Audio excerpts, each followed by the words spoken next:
하나님이 사랑하신 초대 가족 여러분, 또 한 주간 평안하셨습니까? 죽음만이 자유의지라고 했던 쇼펜하우어는 80이 넘는 천수를 누렸습니다. 그런가 하면 자녀교육 지침서를 쓴 루소는 자기의 5 자식을 고아원에 맡겨버렸습니다. 그 사실 앞에 시인은 묻습니다. 정직, 그는 알고 있었을까요? 변명은 구차하고 사실은 명확하다는 것을요. 그렇습니다. 사실과 진실 앞에 모든 변명은 구차합니다. 핑계로 성공한 사람은 김건모 가수 한 사람뿐이다, 그런 얘기도 있습니다. 늘 자신보다는 남의 탓하는 사람, 남의 원망만 하고 탓을 하는 사람은 결국 실패를 그 인생 속에 반복한다, 그렇게 얘기합니다. 미국의 조직 전문가였던 존 밀러가 쓴 바보들은 남의 탓으로만 생각한다, 그 책이 있습니다. 그럼 여러분, 하나님의 말씀대로 신앙생활을 하고 싶은데 무엇 때문에, 누구 때문에, 아니면 다른 사람 탓을 하고 살아오지 않으셨습니까? 남의 탓으로만 생각하며 살고 있지 않습니까? 그런 하나님을 꿰뚫어 보십니다. 보시고 그 마음까지, 생각까지 잊고 계시고 알고 계십니다. 그 하나님은 여전히 나를 너무나도 잘 알고 계십니다. 그 하나님 앞에 정말 나의 모습을 고백하며 참여하며 함께 찬양하기를 소망합니다.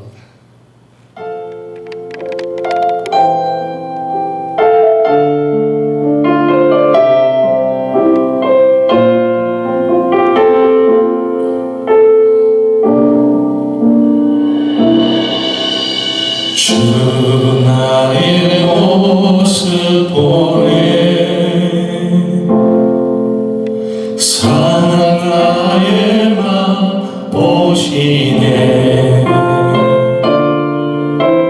주 나의 눈물 안에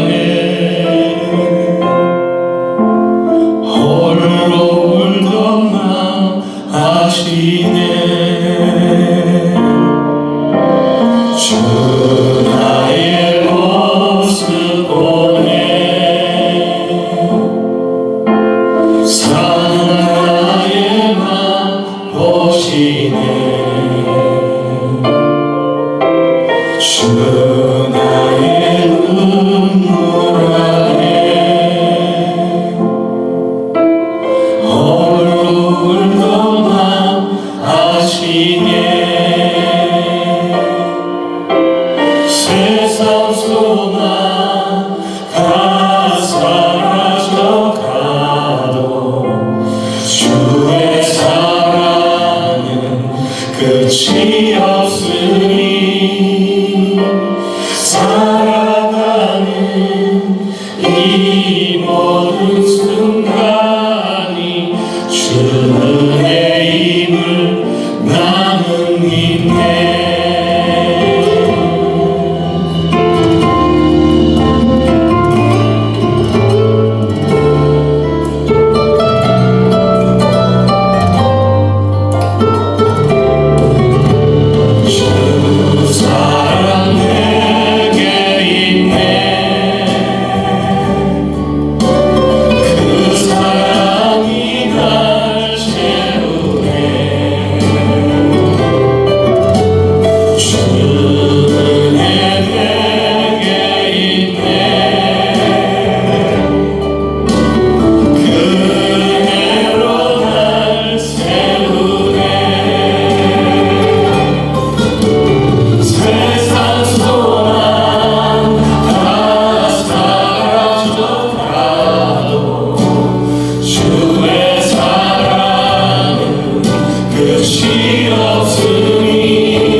은혜임을 나는 믿네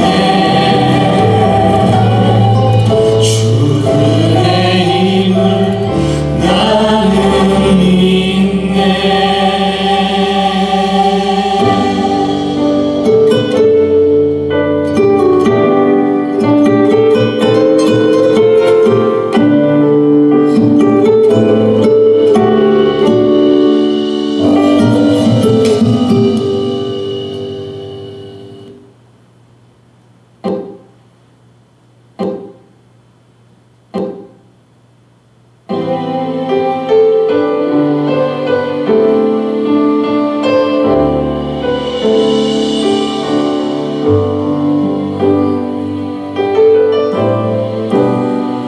나의 주님께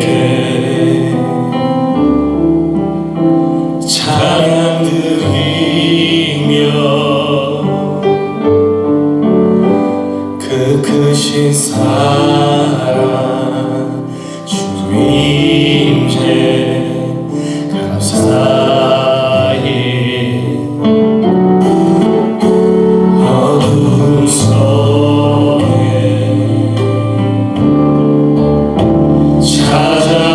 찾아오셔서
예배하는 마음으로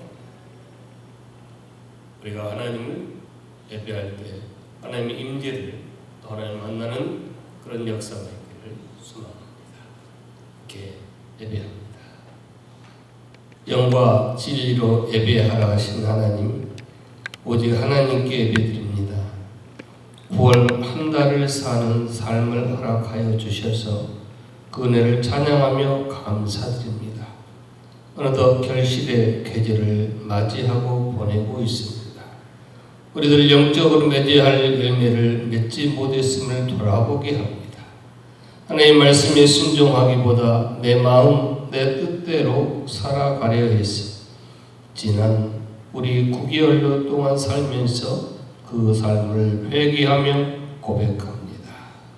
저희의 모든 것 용서해 주시고 선한 열매로 추수하게 하여 주시옵소서. 모든 인생의 주인 되신 하나님 앞에 우리의 생각을 내려놓습니다. 다스려 주옵소서. 주님 주신 자유와 평안을 누리게 하여 주옵소서. 함께 예배드리는 권속들에게 기도할 때, 찬송할 때, 말씀 전하고 들을 때 성령 기름 부어 주옵소서. 예수님 이름으로 기도하옵나이다. 아멘. 다 같이 찬송가 1장을 부르겠습니다.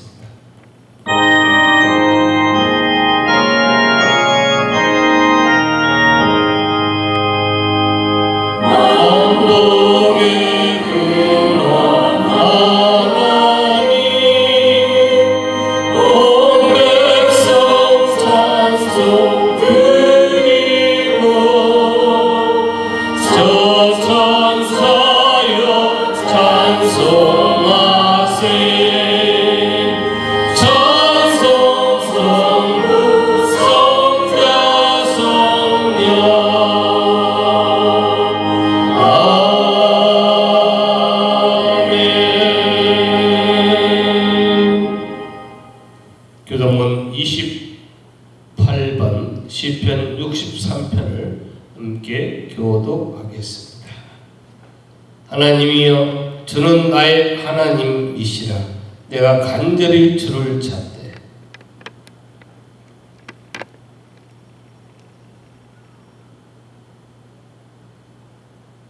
내가 주의 권능과 영광을 보기 위하여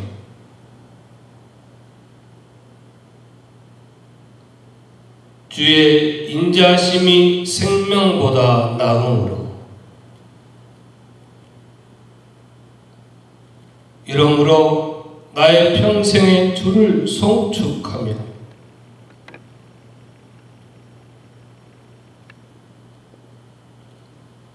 골수와 기름진 것을 먹음과 같이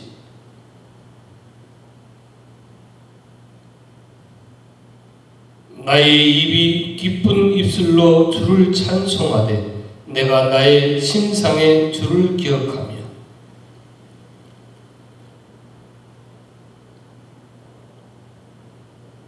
다 같이 교독하겠습니다.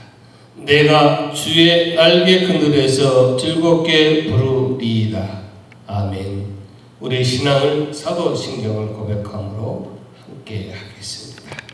전능하사 천지를 만드신 하나님 아버지를 내가 믿사오며 그 외아들 우리 주 예수 그리스도를 믿사오니 이는 성령으로 잉태하사 동정녀 마리아에게 나시고 본디오 빌라도에게 고난을 받으사 십자가에 못 박혀 죽으시고 장사한 지 사흘 만에 죽은 자 가운데서 다시 살아나시며 하늘에 오르사 전능하신 하나님 우편에 앉아 계시다가 이로써 산 자와 죽은 자를 심판하러 오시리라. 성령을 믿사오며 거룩한 공의와 성도가 서로 교통하는 것과 죄를 사하여 주시는 것과 몸이 다시 사는 것과 영원히 사는 것을 믿사옵나이다. 아멘. 찬송가 88장을 다 부르겠습니다.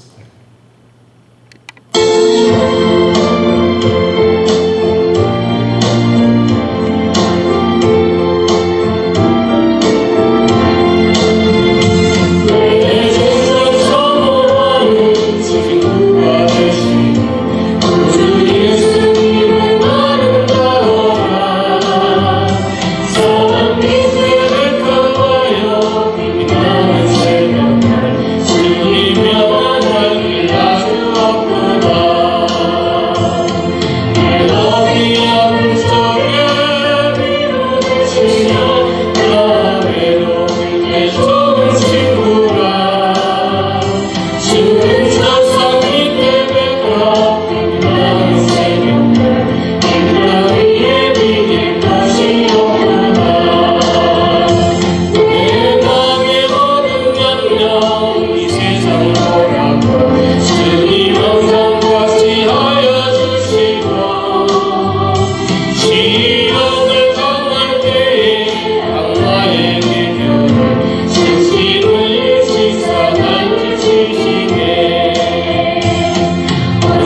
하나님, 그 하나님을 예배하고자 오늘 가정에서 각 처소에서 영상 예배를 통하여 하나님을 예배하고자 우리의 믿음, 우리의 마음을 모았습니다.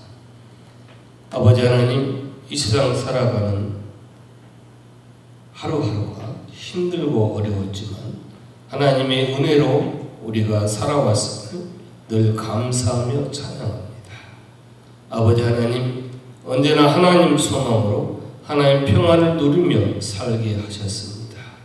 우리들 그 하나님의 말씀과 가르침대로 살지 못했지만 그러나 순간순간 성령께서 깨닫게 해주시고 또 붙잡아 주시고 인도해 주셔서 오늘 이 자리에서 하나님을 예배하오니 하나님 십자가 보혈로 용서해 주시고 아버지 우리의 믿음을 회복하여 주옵소서. 아버지 하나님, 우리의 삶을 통하여 하나님의 선하신 뜻이 온전히 이루어질 수 있는 이 시대가 되게 하옵소서.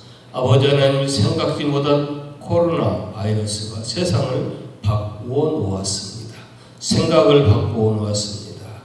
모든 정치, 경제, 사회와 하물며 우리 교회 공동체 생활까지 다 바꾸어 놓았지만 우리가 하나님을 예배하고 하나님을 찬양하고 하나님의 말씀대로 사는 이 신앙만큼은 바꾸지 못하였습니다. 아버지 하나님, 우리의 이 믿음과 신앙을 함께 주장하여 주옵소서. 언제나 이스라엘 백성들에게 때를 따라 이른 비와 늦은 비를 주신 그 하나님, 우리에게 이 세상을 이길 살아갈 은혜의 단비를 주옵소서. 하늘의 그 신령한 복을 믿고 기도합니다.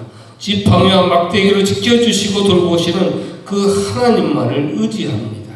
낮의 해와 밤의 달도 우리를 해치지 못할 줄 믿습니다. 우리의 치유입을, 우리의 모든 지경을 영원까지 지켜 주옵소서. 이 시간 예배하는 자리에 아버지 함께하는 그 모든 가족들의 가정과 자녀와 그들의 기도하고 그들의 염려하고 근심하고 늘 마음속에 아버지 하나님 염려 불안을 두는 모든 문제가 하나님보다 더 작은 문제, 능히 하나님을 아버지 하나님 믿는 우리에게 아무 문제가 아니 될 것을 우리가 이 시간 깨닫게 해주시고 우리의 마음 평안을 주시고 능히 담대함을 주옵소서. 강하고 담대함으로 그 모든 문제 앞에서 우리가 승리하며 승리의 찬송을 다 부를 수 있는 우리들의 믿음과 우리들의 신앙과 우리들의 가정과 우리들의 모든 삶의 지경 되게 하여 주시옵소서. 우리에게 힘과 능력, 건강을 주옵소서. 아버지 주신 사명을, 성도의 사명을 잘 감당하게 하여 주옵소서. 아버지 하나님, 육신의 건강, 영혼의 강건함을 통하여 하나님 주여, 우리가 이 땅 이 시대에 살고 있는 모든 것이 하나님의 섭리, 하나님의 간섭 아래 되어진 것을 다시 한번 고백하지 않을 수 없습니다. 아버지 하나님, 이 시간 우리가 하나님의 말씀을 우리가 정말 듣고 또 말씀을 전하는 이 종에게도 함께 해주시고 우리가 오늘 또 하나님의 말씀을 들을 때 하나님이 무엇을 말씀하시고 하나님이 원하시는 것이 무엇인가를 깨닫고 알고 그대로 살아가는 결단이 우리에게 다 서 있게 하여 주옵소서. 우리의 성도의 귀와 마음을 열어 주옵소서. 아버지 하나님, 우리가 온전히 하나님을 예배하지 못하고 또 아버지 하나님 예배하는 그 권속들 위해 하나님 동일한 은혜 주시고 하나님 은혜로 우리가 살 수 있는 그 아버지 백성으로 그 자리에서 날마다 서 있도록 살아갈 수 있도록 도와주시옵소서. 오늘 예배, 영상 예배 시작부터 마치는 시간까지 성삼위 하나님 홀로 주장해 주시고 나며 예수님 이름으로 기도하옵나이다. 아멘. 이제 우리가 하나님께 예물을 봉헌합니다. 늘 우리가 그렇게 하는 것처럼 우리가 이 예물을 여러분 예배하는 중앙에 이렇게 두시고 예물성을 부른 다음에 하나님 앞에 예물을 봉헌하도록 하겠습니다.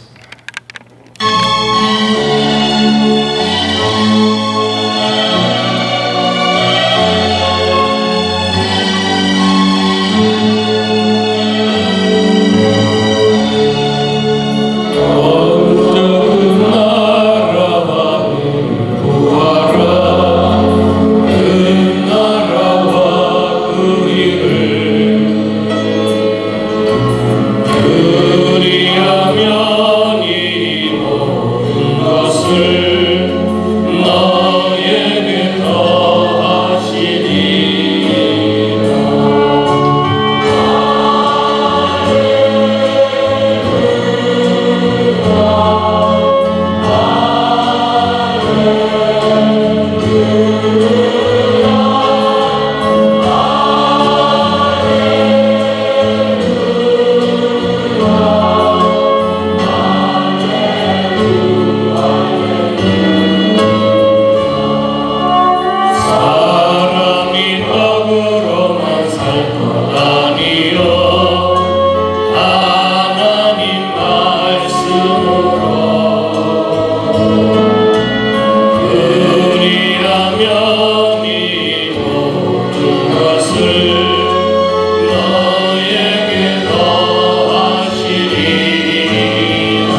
신령과 진정으로 하나님을 예배하는 하나님 백성들, 자녀들이, 권속들이 하나님의 것을 구분합니다. 범사에 감사합니다. 성일임을 기억하여 하나님 예물 드립니다.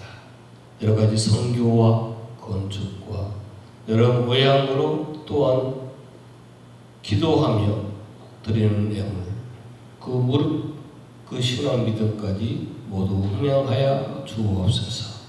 드린 자의 가정과 자녀와 그 일터와 사업도와 모든 출입, 모든 지경에 하나님 하늘문을 여시고 흔들어 넘치도록 부어주시는 그 하나님의 복이, 그 하나님의 사랑과 은혜가, 그 간섭함이 그들 위에 체험되어지게 하여 주옵소서. 그 은혜로 말미암아 하나님을 간증하며 복음을 전하며 십자가를 자랑하는 사도 바울과 같은 성도 다 되게 하여 주옵소서. 힘들고 어렵지만 몸이 약하고 여러 가지 일들로 늘 근심 염려가 되지만 강건한 믿음 신앙으로 승리하게 하시고 모든 우한 질고가 십자가 보혈로 하나님의 역사와 일하심으로 물러나게 하여 주시옵소서. 오직 하나님의 정권이, 하나님의 주장이, 하나님의 간섭하신 말씀이 우리 삶을 주장하게 하여 주시옵소서. 우리는 그저 순종하며 하나님께 영광 돌리게 하여 주옵소서. 오늘도 바라긴 이 영을 사용할 때 간섭하셔서 하나님 나라와 교회와 복음 전하는 데 사용되게 해주시고 나오며 예수님 이름으로 기도하옵나이다. 아멘. 하나님의 말씀 로마서 8장 31절 34절입니다. 로마서 8장 31절로 34절입니다.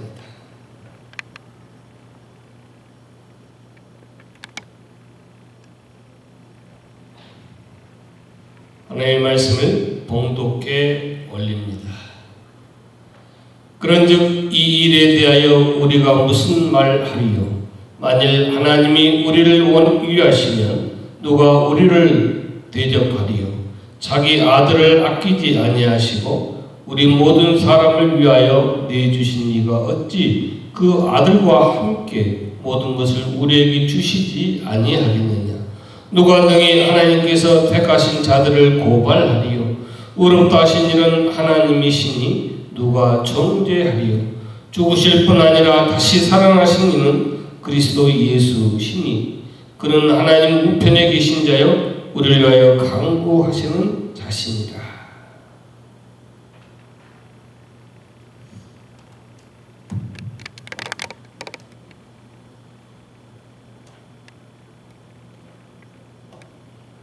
로마서 8장에 다루는 문제는 늘 말씀드리지만 우리 구원이 어느 만큼 확신을 주고 확실한가 하는 문제를 설명하고 있습니다.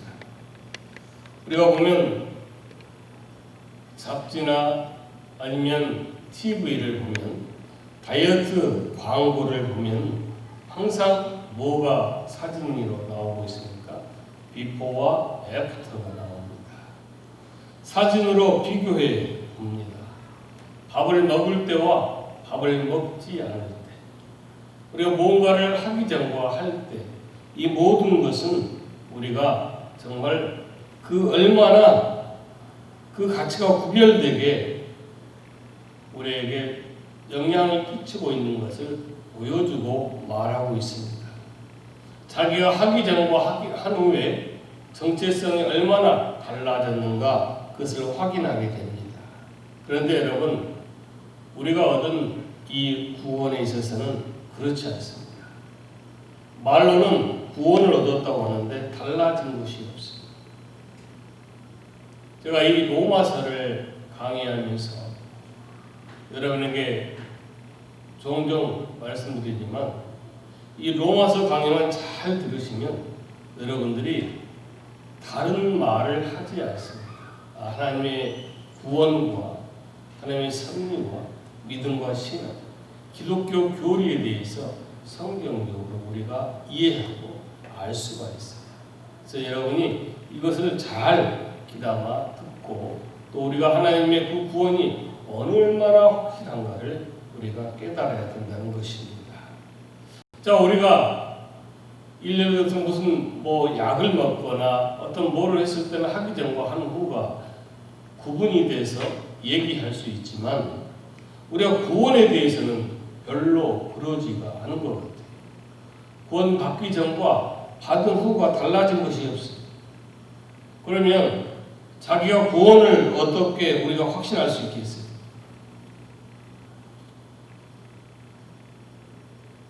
예를 들어서 운동을 꾸준히 열심히 하고 어떤 약을 먹었더니 어떠한 방법으로 다이어트를 했더니 이렇게 다이어트가 됐다라고 얘기할 수 있고 보여지는데 구원에 대해서는 나는 구원 얻었습니다라고 얘기하고 그렇게 생각하는데 뭐가 달라졌는가?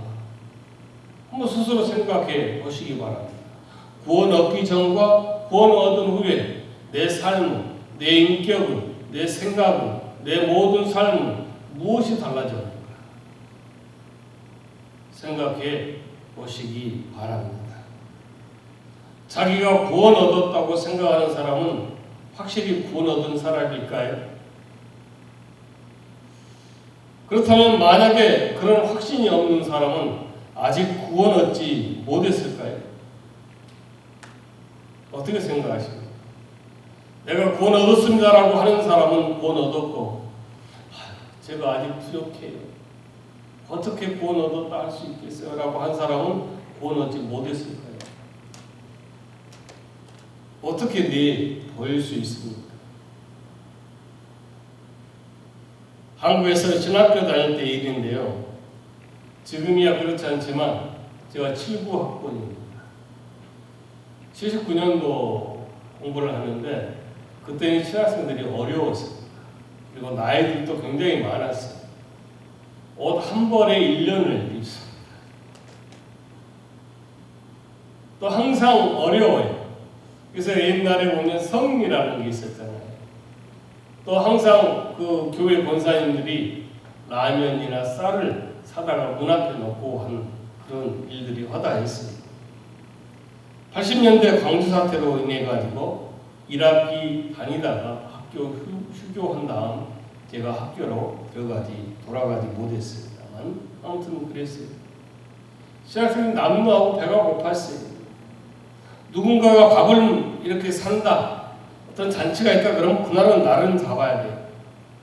근데 그때 한 몇 전도사들과 함께 어느 분이 식사를 산다고 그래가지고 이제 같이 갔어요.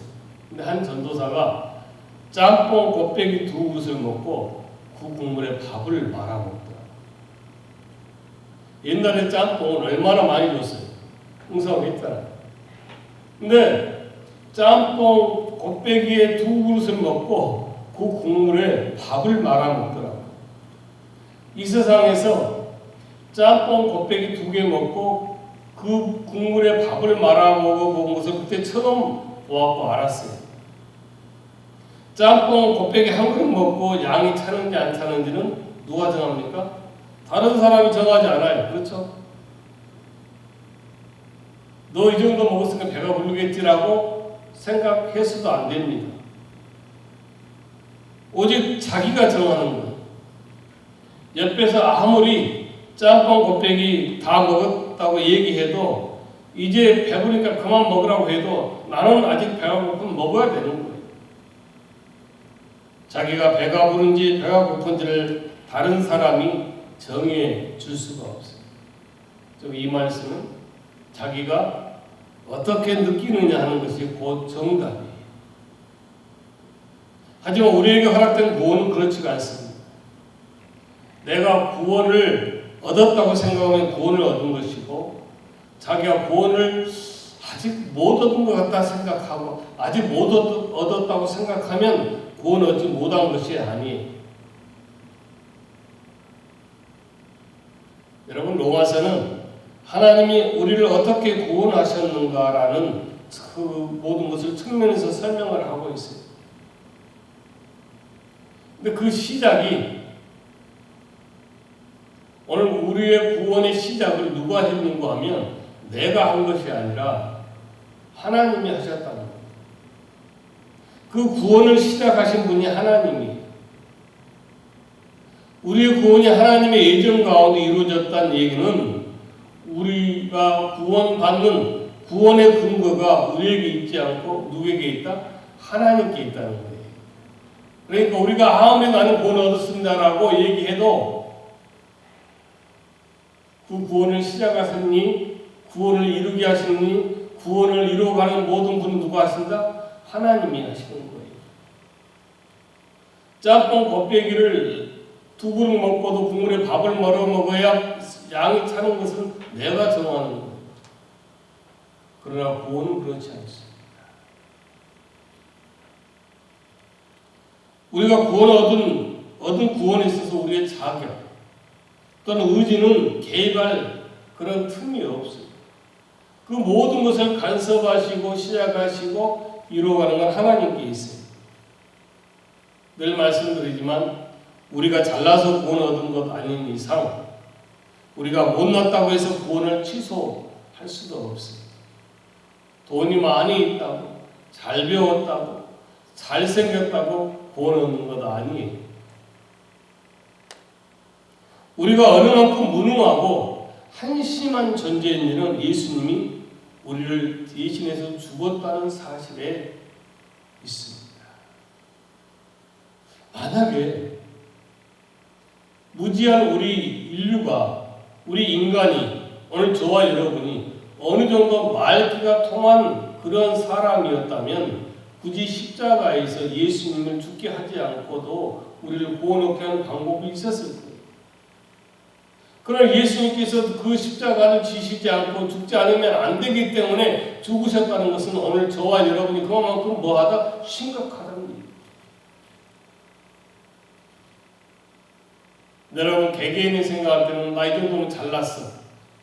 나 이 정도면 능력 있어. 나 이 정도면 괜찮아.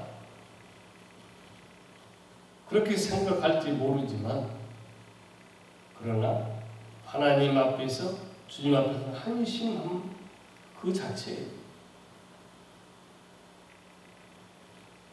하나님이 예수님을 죽게 했다는 사실이야말로 우리의 처지가 어느 만큼 심각했는가에 대한 단적인 그런 고발을 얘기할 수 있습니다.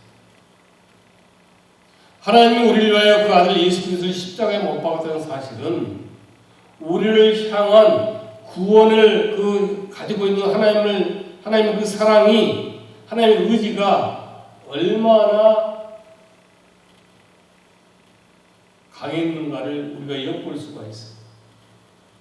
하나님이 우리를 구원해야 되겠다라고 하는 그 생각이 그 의지가 그를 향한 사랑과 은혜가 얼마만큼 확실했는가를 우리가 볼 수가 있어요.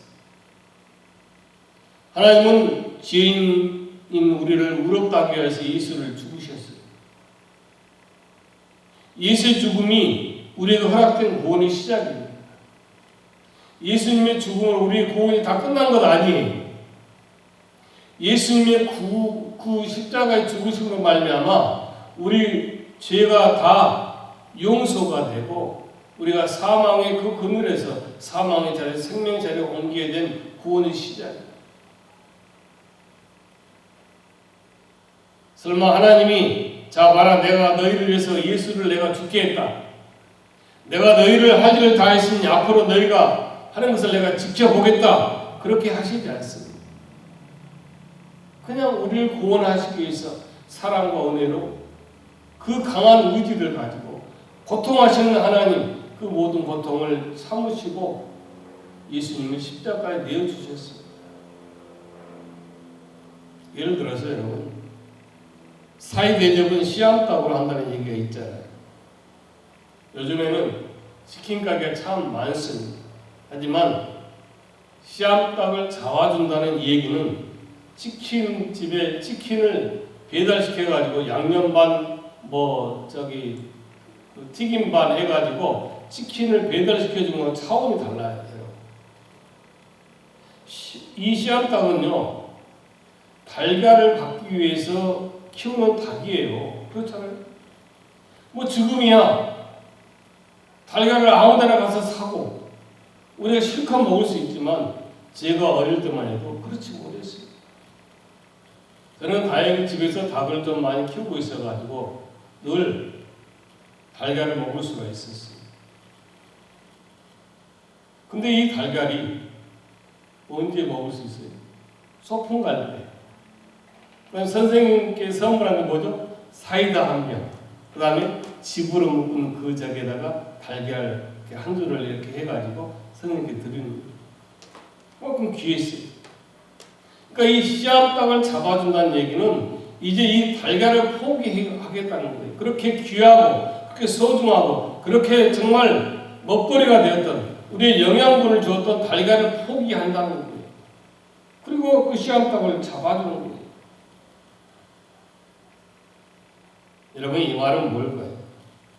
왜 사이에게 씨앗닭을 그렇게 잡아주는 극진하게 왜 그 사랑을 줄까요?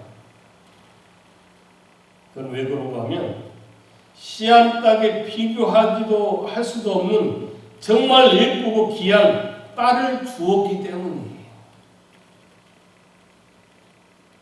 그런 사위에게 내가 이깟 씨앗닭 한 마리 못 잡아 대접하겠냐 이거예요. 그래서 정말 사위를 그렇게 생각할 수 있어야지. 우리 장모 되신 분들은 정말 내 그 씨앗떡보다 더 귀한 더 소중하고 예쁜 딸을 내가 주었다는 거예요. 그러면은 그 사위를 그만큼 대접할 수 있어야 된다는 얘기죠.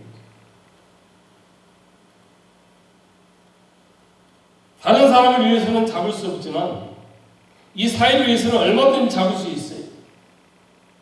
바로 이게 뭔가 하면 본문 32절에 자기 아들을 아끼지 아니하시고 우리를 모든 사람 위하여 내주시니까 어찌 그 아들과 함께 모든 것을 우리에게 주시지 아니하겠느냐 하는 말씀이 바로 그런 뜻이에요. 그 씨앗떡보다 더 몇천배 말할 수 비교할 수 없는 그 딸을 주었다는 거예요. 이미. 그러니까 십자가에서 예수 그리스도의 아들을 우리를 위해서 죽게 했단 말이에요. 그러면 그보다 더한 어떤 것을 우리가 못 해주겠냐 하나님이 그거예요. 자기가 다닌 교회 부흥을 정말 열망하는 성도가 있었습니다. 하나님 새벽마다 가서 울면서 하나님 내가 정말 이 교회 부흥을 위해서라면 이 한 마음 죽어도 좋습니다. 부흥을 시켜 주시옵소서. 저의 죽음을 제물로 받으시고 이 교회의 부흥의 은총을 허락해 주옵소서 하는 그런 내용의 기도를 새벽마다 했어요. 그런데 어느 날 하나님 직접 응답하셨어요. 아무리 집사야 권사야 내가 알겠다. 내가 너의 그 기도를 기특하게 여기에서 내 기도를 들어주겠노라. 이제 그러니 내가 원하는 대로 너가 다니는 교회는 부흥시켜 줄 테니까 너는 이제 지금 이 시간부로 세상을 그만 살고 나에게 올라오렴. 여러분 그러면 솔직히 얘기합시다. 아멘 할렐루야 하고 올라가겠습니다. 날마다 하나님 내가 초도졌으니 정말 내가 이 죽음을 불사하고라도 우리 교회 부흥을 위해서 이렇게 헌신하고 희생할 테니 교회를 부흥시켜 주시옵소서 기도합니다. 근데 하나님이 그 기도를 들으시고 내가 오늘 이 시간부로 너희 교회는 부흥시켜 줄 테니 너는 그 값으로 그 대신 이제 나에게 이 세상을 그만 살고 나에게 올라오렴 하면 아멘 할렐루야 하겠느냐 이거예요.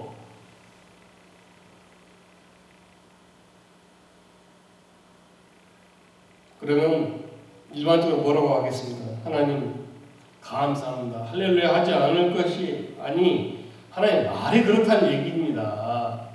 하나님 내가 정말 죽음을 불사하고서라도 정말 그런 마음으로 정말 우리 교회가 부흥되기를 원한다는 얘기지. 아유 하나님 그런다고 해서 또 교회 부흥시켜주고 또 나는 또 이 세상에 불러오고 그러면 되겠습니까 하나님? 그렇게 얘기할 거예요. 물론 그 사람의 본심은 교회가 부흥할 수 있다면 죽어도 좋다는 것, 그런 마음이었을 거예요. 그러나 실질적으로 그런 것이 아니라 죽음까지도 말하는 자신의 정성을 좀 기특하게 하나님 받으셔서 교회를 부흥시켜달라는 그런 기도였어요. 여러분, 하나님이 예수님을 죽게 한 것은 그렇지가 않아요. 하나님의 비정한 각오를 표현하기 위해서 그렇게 얘기하는 것이 아니라 정말로 그렇게 하셨어요. 하나님은 독생자 아들 예수 그리스도를 십자가에 못 박게 할까? 하는 것처럼 할까? 그렇게 한 것이 아니라 정말로 십자가에서 아들 예수 그리스도를 죽게 하셨습니다. 그리고 우리를 구원하셨어요. 그 핏값을. 이런 하나님의 희생과 이런 하나님의 극성한 그 은혜를 누가 감당할 수 있겠어요? 하여 성경 그 뒤에 누가 능히 하나님 택하신 자들을 고발하리요, 그렇게 말씀하고 있어요. 우리를 고발하면 누가 고발하겠어요? 여러분 생각에는 나를 미워한 아무리 집사가 고발했을 거야. 아니면 또 목사님이 또 하나님 또 고발해버린 거 아니에요? 내가 이런 부분은 아니면 내가 누구 이렇게 대해서 내가 고발해야지, 그럴까요?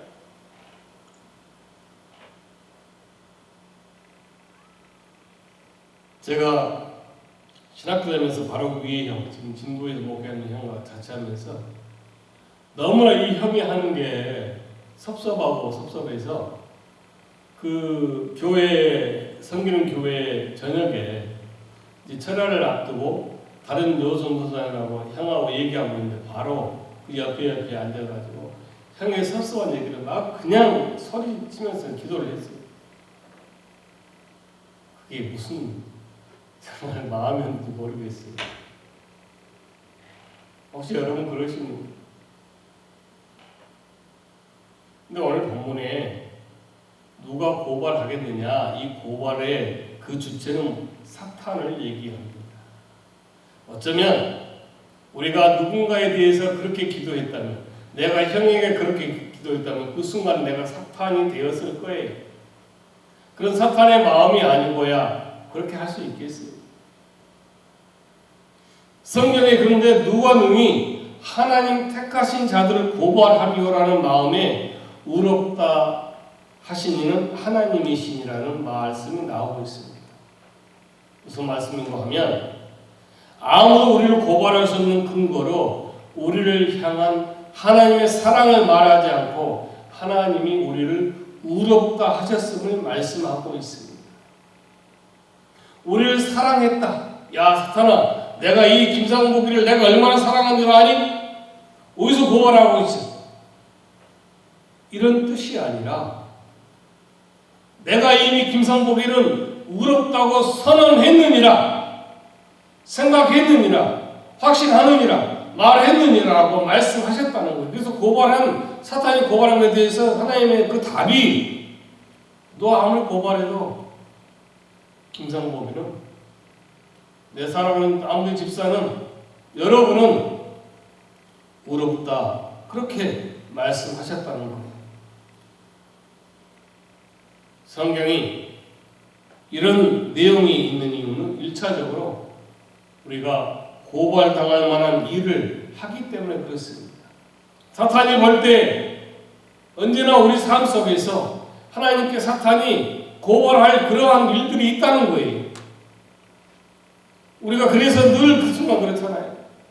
내가 또 실패했구나, 또 넘어졌구나, 또 내가 정말 낙심했구나, 실족했구나, 어떻게 나 같은 것이 과연 신자라고 할 수 있을까라는 자책을 우리가 늘 하고 있잖아요. 바로 이 자책 속에서 우리는 고발당할 일을 했다는 거거든요. 사탄은 당연히 그 부분을 물고 늘어주려고 할 것입니다.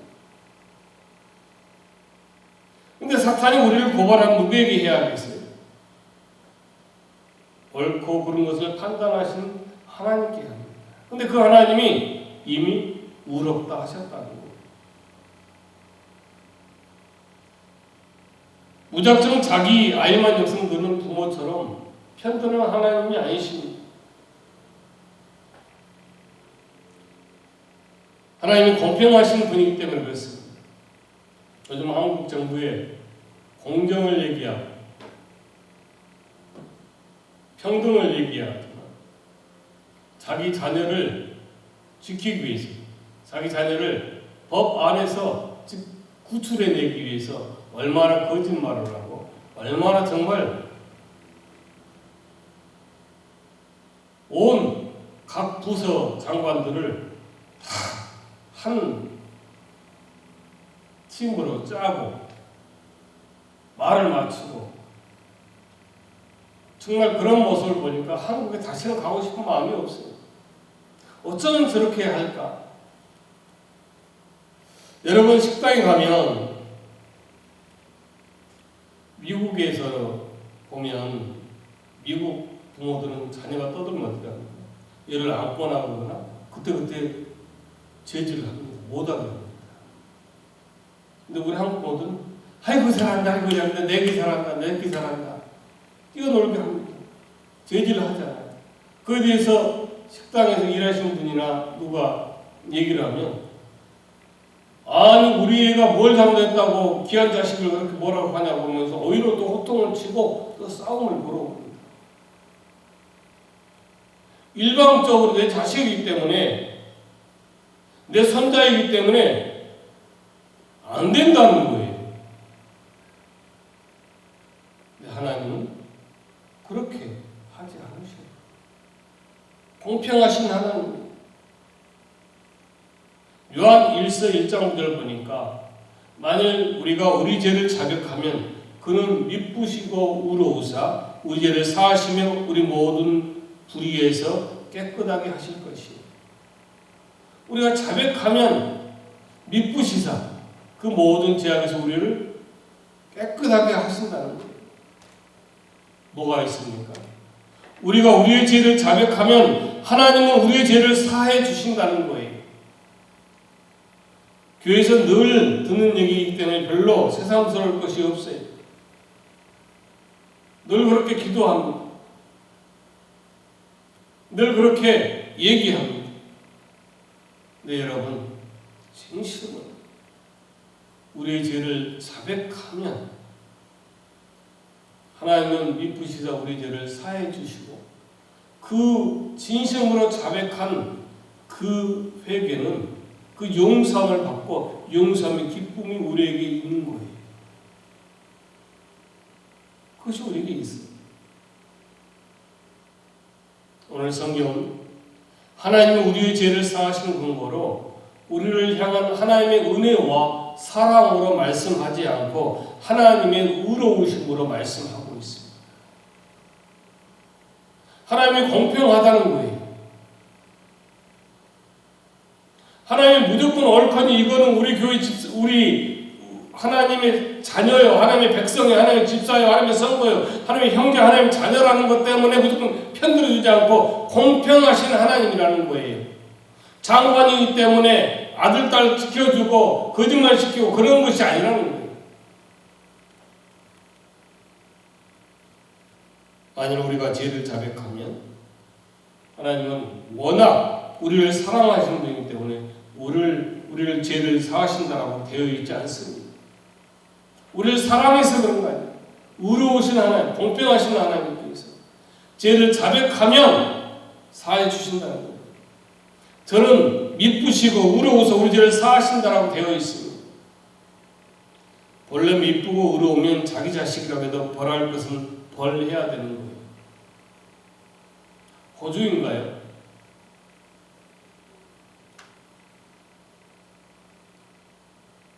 미성년자가 잘못된 성범죄를 저질렀습니다. 그것을 뒤늦게 몇 년이 지난 다음에 이 아버지가 알았어요. 그런데 이 아버지는 아들에게 양해를 구하고 그 아들을 고발했습니다. 그리고 그 아들은 법의 심판대에서 그 죄의 형벌대로 감옥에 갔습니다.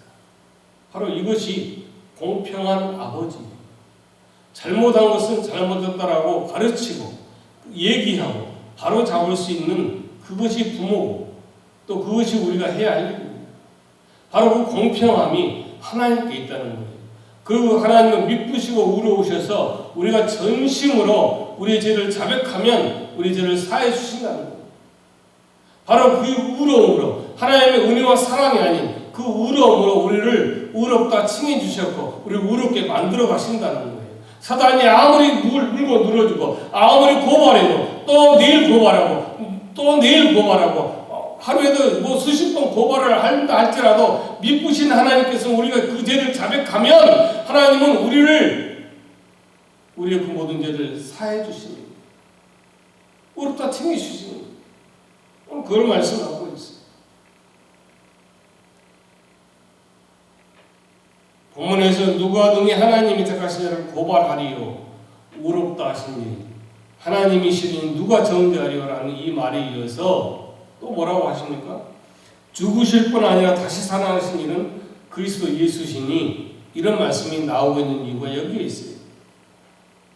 하나님은 덮어놓고 내 성도니까 내 집사니까 내 형제 자매니까 내 자녀들이니까 맹목적으로 사랑하는 분이기 때문에 무조건 우리를 의롭다고 하시는 것 아니에요. 여러분 혹시 그런 기도를 하면 그건 잘못된 신앙이에요. 하나님이 사랑이 많으시고 은혜가 많으시니까 이 정도는 봐주실 거야. 이 정도는 그냥 하나님이 그냥 눈 감아줄 거가 아니에요. 하나님은 공평하신 하나님. 언제 우리가 잘못하면 잘못한 부분을 고치시고 호주의 그 어떤 아버지처럼 자기 자신이 아들이 그런 일을 했다는 것을 몇 년 후에는 알았지만 그러나 그 문제를 가지고 경찰에 고발해가지고 그 법원에 심판돼 서가지고 그 몇 년간의 감옥살이를 하게 한 거예요.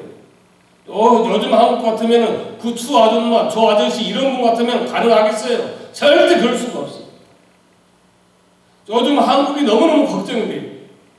어떻게 하고 있는지 몰라요. 최근 뉴스에는 북한에서 우리 공무원이 북한으로 가가지고 거기서 총살을 당하고 거기서 기름을 부어서 시체를 불태우고 그럼에도 불구하고 대통령이라고 하는 사람은 종전선언이나 하고 있고 국방부 장관은 나와가지고 엉뚱한 말로 변명이나 하고 있고 모든 기관, 모든 부서가 다 그러고 있어요. 이것이 나라입니까 정말. 너무너무 걱정이 돼요. 공평이야.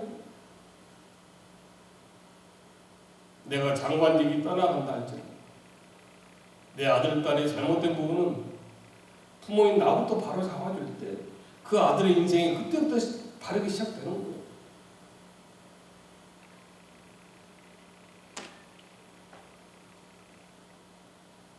오늘 하나님은 예수님으로 말미암아 우리의 죄값이 치러졌기 때문에 우리를 의롭다고 하십니다.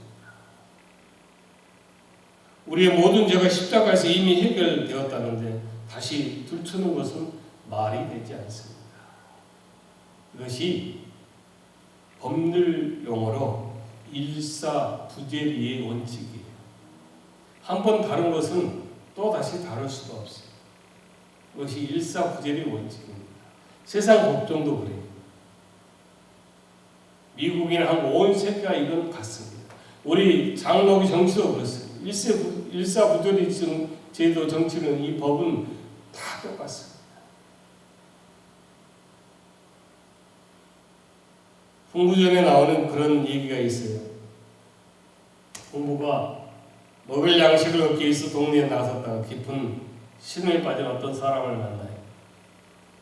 이유를 물어보니까 관아에 가서 매를 맞아야 할 잘못을 범했습니다.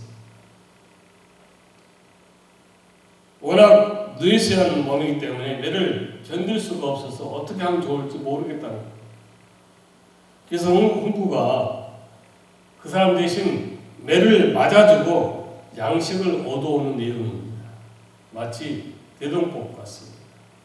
어떤 특산물을 쌀로 대신하고 뭐 그러한 법률적인 것을 걸어서 우리가 맞춰줄 수 있습니다.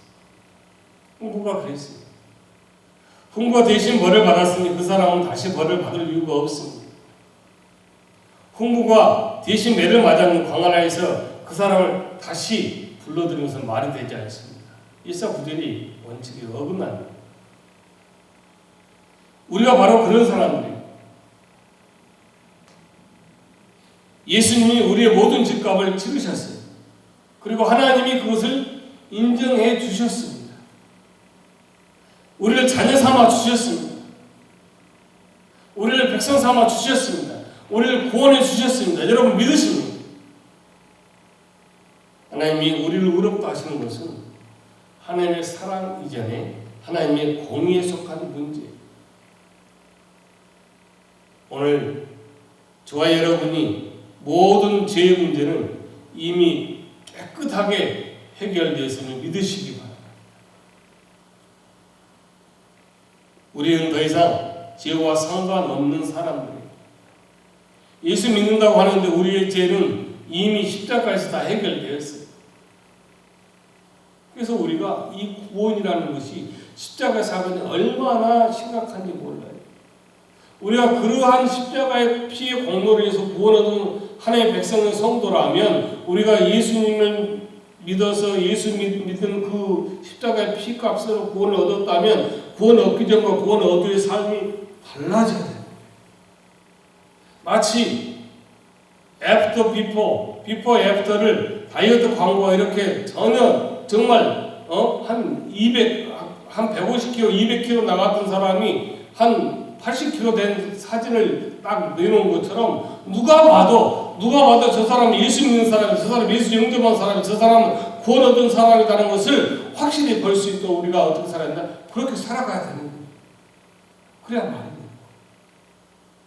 죄송하지만 그렇게 살아가지 못한다. 과연 구원 얻은 백성입니다.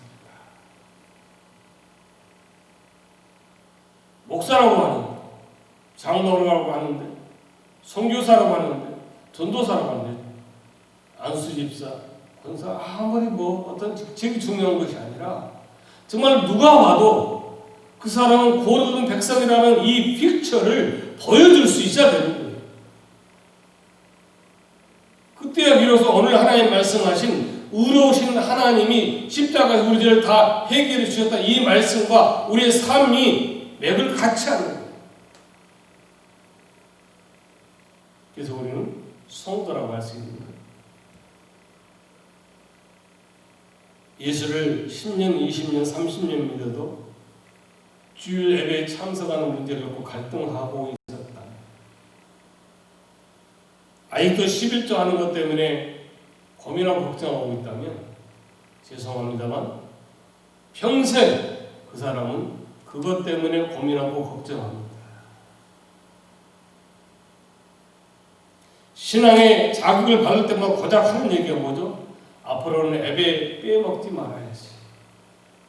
앞으로는 정말 11조 해야지. 그 생각뿐이에요.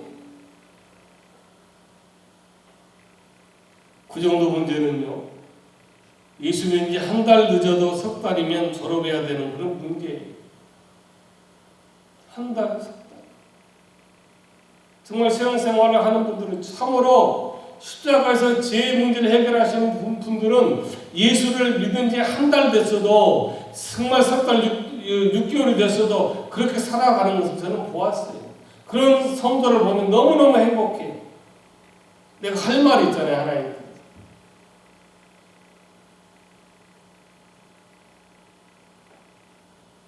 여러분, 산불, 코로나 바이러스, 전쟁, 그런 문제보다 더 심각하게 생각해야 될 것은 나예요, 나.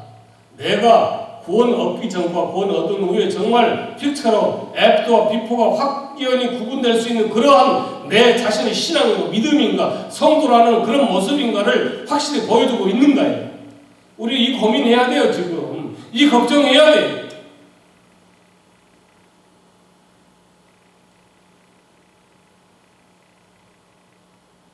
여러분, 왜 신앙생활에 맨날 갈등하고 걱정하다 실패하고 또 실패한 줄 아십니까?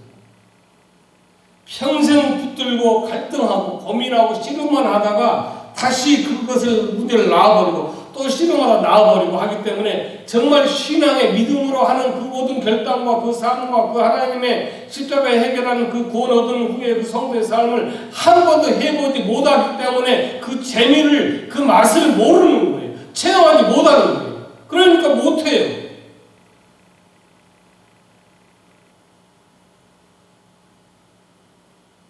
저도 수학을 참 싫어합니다만 수학을 못하는 학생들 공통점이 뭐죠? 계산에서 틀어요. 계산에서 저는 수학이 재미없고 재미없어 성적도 엉망이에요.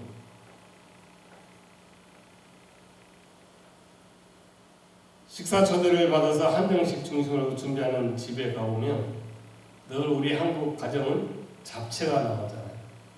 근데 참 잡채가 참 맛있어요.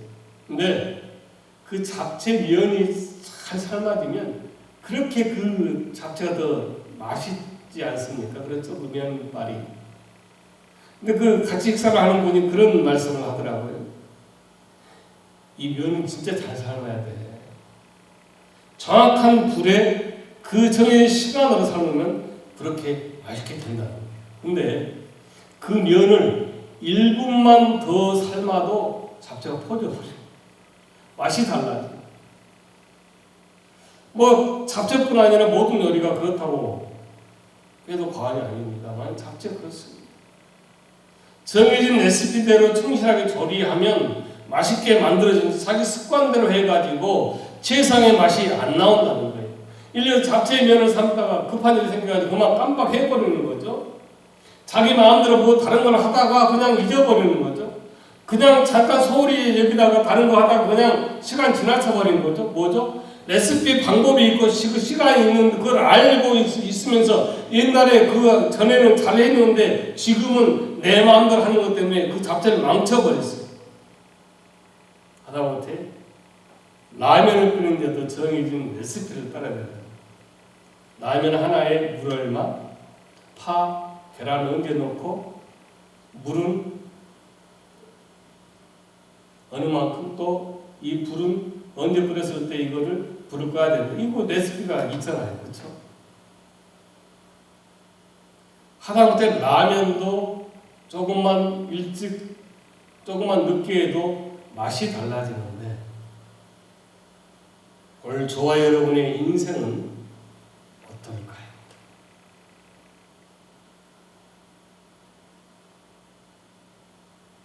생각해 보십시오. 오늘 저와 여러분의 인생의 잡채, 인생의 라면 레시피대로 여러분 하고 있습니까? 하나님께서는 우리 인생에 맛깔나는 그 성도의 맛깔나는 그 맛을 위해서 그 정말 신앙을 위해서 우리에게 뭘 줘? 하나의 말씀을 주셨어요. 근데 말씀이 좀 레시피가 있지만 사는 것은 늘 우리 마음대로, 우리 생각대로, 우리 감정대로, 우리의 습관대로, 우리의 했던 대로 그러면서 맛이 있니 없냐.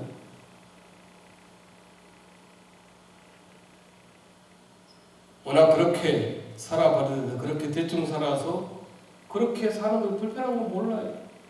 오히려 그렇게 얘기합니다. 세상 살면서 이 정도는 그래 해야지. 이 정도는 그렇게 살 수 있는 거지. 하나님의 말씀 레시피가 있는데도 불구하고 내 마음대로 해놓고 나서 잡채가 퍼졌니 라면이 퍼졌니 덜 삶아졌느니 맛이 있느니 없느니 불평하고 원망하고 그러는 거예요. 왜? 하나님의 말씀은 레시피대로 우리가 했으면은 그러한 모든 것을 우리가 체험하면서 정말 그 기쁨과 그 맛을 우리가 느끼잖아요. 살기는 내 마음대로 살고 원망은 하나님께.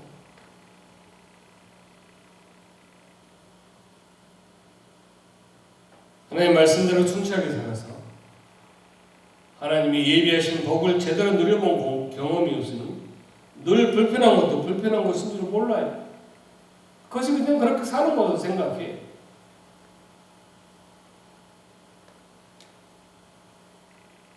하나님은 성경 말씀대로 우리를 구원하셨습니다.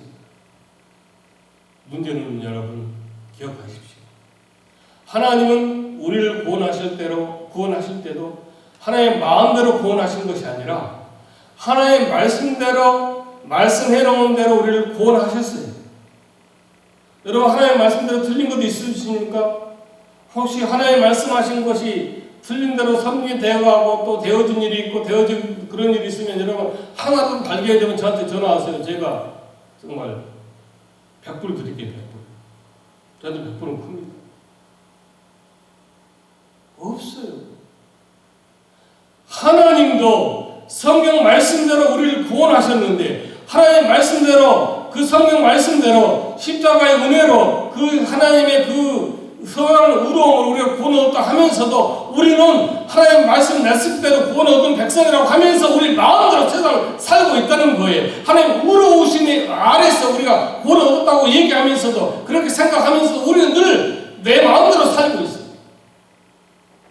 그래서 나는 집사요, 성도요, 목사라고 얘기해요.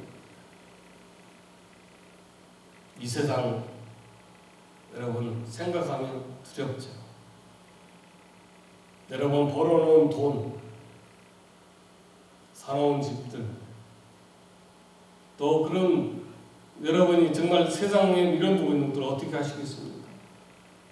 내일 당장 종말에 온다. 그런 모든 것은 하나님의 섭리대로 계획대로 다 이루어가실 것입니다. 문제는 저와 여러분이 하나님의 말씀대로 구원하신 그 구원받은 백성이라면 그 레시피대로 우리가 살아가야 되지 않겠습니까?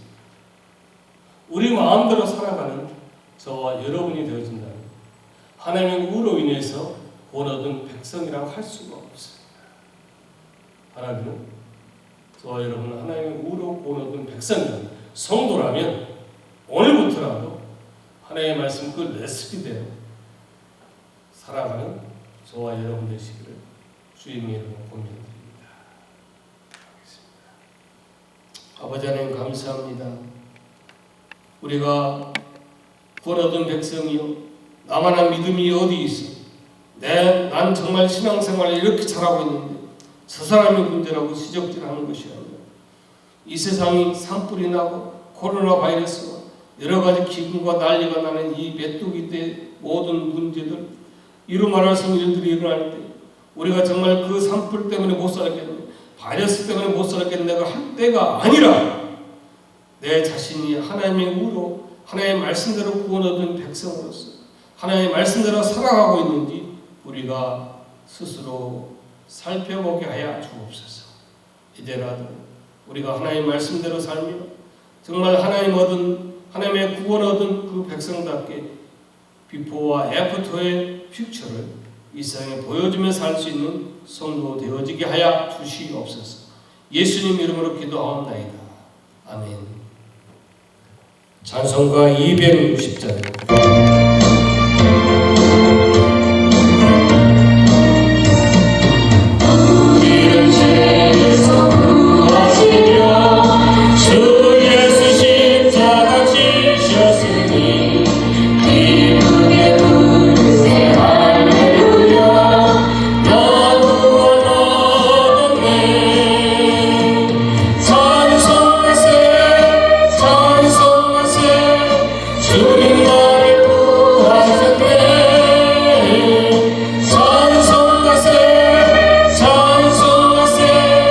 주가 구원하셨네.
구원하셨네.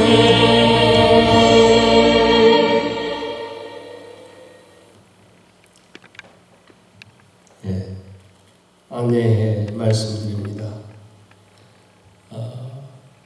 여러분이 더 잘 아시겠지만, 산마테오, 알라메다 카운티 같은 경우는 워십 플레스 교회나 이런 성들 이런 곳에 100명 이하로 이렇게 허락을 했는데, 이 산타크라라는 아직까지 허락이 안 됐어요.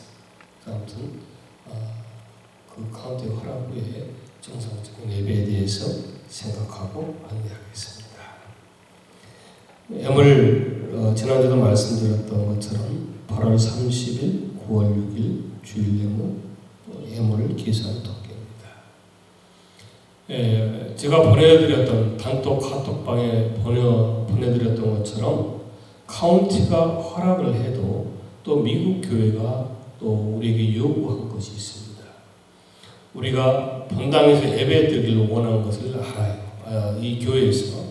그런데 뭐를 얘기하는가 하면 이 본당을 사용하지 말고 이 친교실, 미국 교회 친교실을 사용하되 문도 이 본당물을 사용하지 말고 그쪽 문만 한 문만 사용해서 인앤아웃하고 청소는 예부터 우리가 청소하게 하는 것을 그렇게 얘기했습니다. 미국 교회는 2021년도나 아니면 이 코로나 바이러스의 어떤 그 약이 개발되면 그때나 정상적인 예배를 생각하겠다. 그렇게 얘기를 하면서 이메일 보내왔어요. 그래서 제가 요구한 것은 우리는 본당에서 예배를 드리기 원한다. 단 정상적인 너희들이 미국 교회가 예배를 드리기 이전까지는 일주일에 예배는 교회에서 한 번만 드리겠다. 주일 예배를 드리겠고 또 주일 예배를 드리되 9시 반은 굳이 할 것이 아니라 10시나 11시나 우리가 할 수 있도록 해주면 좋겠다. 단 수요와 새벽 기도는 우리가 하지 않겠다. 그리고 후에 청소는 우리가 정말 청결하게 하겠다. 위생적으로 하겠다. 그렇게 이메일을 보내고 지금 그 답을 기다리고 있습니다. 미국 이메일에 답이 오면 다시 말씀드리겠지만 제 생각으로는 친교실에서 예배를 드리고 그 친교실에서 션샤인 스쿨이 매일 어린아이들하고 교사들 하는 그 자리에서 우리가 예배를 드린다는 것은 좀 맞지가 않습니다. 그래서 제가 미국 교회와 계속 얘기하고 또 기다리고 있습니다. 여러분 기도해 주시기 바랍니다. 늘 교회를 위해서 기도해 주시고 또 우리 김춘 집사님도 또 우리 초대 가족들의 안부와 또 교회를 위해서 기도하고 또 걱정하고 있습니다. 시간 되신 분들은 전화는 통화 가능하시고 그러니 전화 한 번씩 드리시기 바랍니다. 늘 교회를 위해서 기도해 주신 여러분 감사하고 이 시대에 살지만 하나님 반드시 우리에게 복을 주고 반드시 우리를 세워주실 것입니다. 여러분 강하고 담대해 주십시다.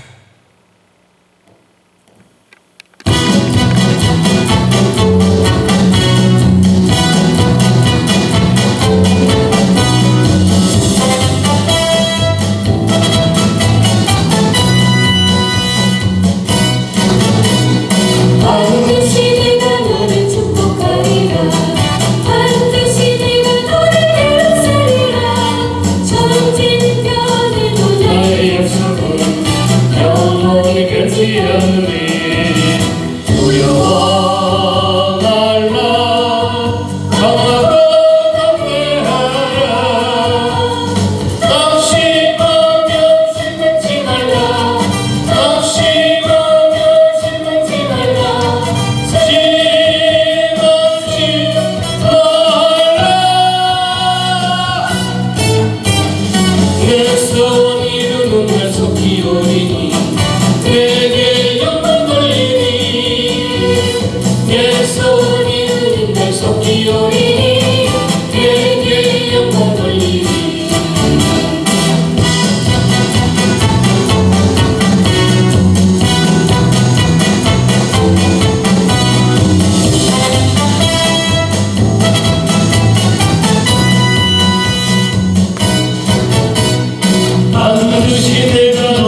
오리니 내게 찬양하리라.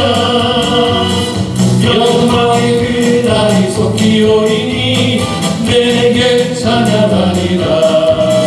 두려워 말라 강하고 담대하라. 인내하며 부르짖으라. 인내하며 부르짖으라.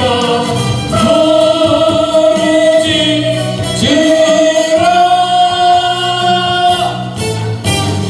영광의 그날이 속히 오리니 내게 찬양하리라. 영광의 그날이 속히 오리니 내게 찬양하리라. 내게 찬양하리라. 내게 찬양하리라.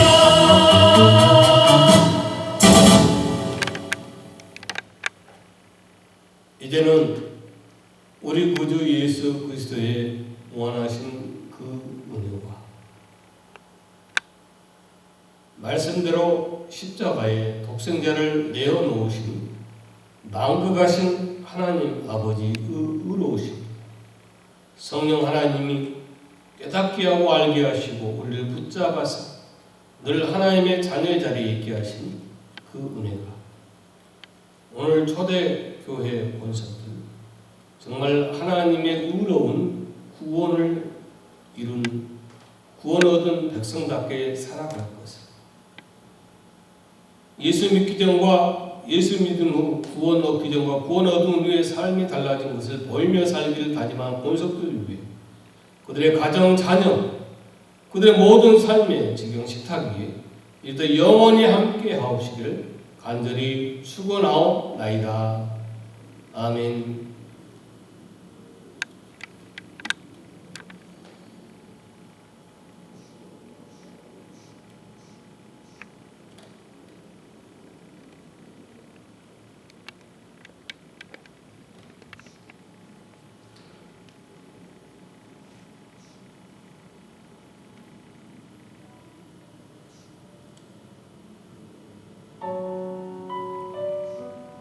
예배를 마쳤습니다.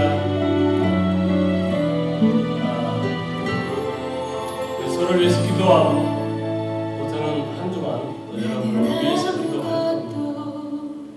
구원 얻은 백성답게 구원 얻은 백성의 모습을 보이며 그렇게 영광을 누리는 삶을 저는 또 한 주간 기도하겠습니다. 저 안에서 여러분 평안하시고 서로 원한하시고